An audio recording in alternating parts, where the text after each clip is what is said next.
দাদি যে মেয়েটা মারা গেছে ওর আপন দাদি সোনার মা দুটো একটা কথা যদি বলে। আমার না আমার বোন আয়া না 4-5 দিন থাকবে গো আর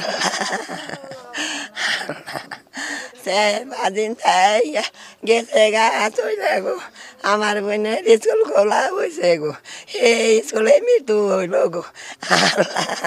আমার ভাবি দেখছে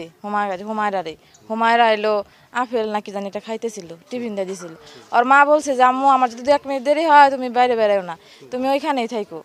কিন্তু ও এটা নিয়ে ওইখানে আসছিল 4 বান্ধবী ওর খোঁজ পাওয়া গেছে আর 3 জনের খোঁজ পাওয়া যায় নাই আইডি কার্ডে শুধু নাম লেখা ছিল আমার ভাবি সবই দেখছে মেয়েটা যে পড়তেছে আমার ভাবি সবই দেখছে আসলে এই দুর্ঘটনা আমরা কখনো দেখি নাই কিন্তু আজকে যে দুর্ঘটনা দেখলাম আমরা আগামীকালকে আমরা টিভিতে এবং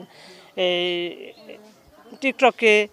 ফেসবুকে আমরা দেখলাম যে দুর্ঘটনাটা আমরা বাড়িতে যারা বাসায় বিশেষ বিষয়ে আমরা দেখছি এরা আসলে সত্যি সত্য মানার মতো কোনো পরিবেশ না আর এরা নতুন এইভাবে কীভাবে লোকে এই বিমানটা এরকম হয়ে গেল বা বিমানের যে ইটা ছিল ওই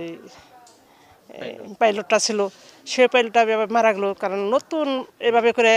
আর গণবসে তো ঢাকাতে গণবসে অন্য অন্য জায়গা ছিল অন্য অন্য জায়গায় যারা ট্রেডিং করতো অনেক এই বড় বড় নদী ছিল অনেক বড় বড় পাহাড় ছিল ওইখানে যে বিমানটা আসলেও ট্রেডিং যারা করে অবস্থায় তারা ওখানে যাই অবস্থা কারণ হ্যাঁ সরকার যেটা অনেক নিয়ম করবে এটা মেনে জানা যায় না কারণ সরকার যেটা একটা ব্যবস্থা নেবেই কারণ এইরকমভাবে জানি আর কোনোদিন এই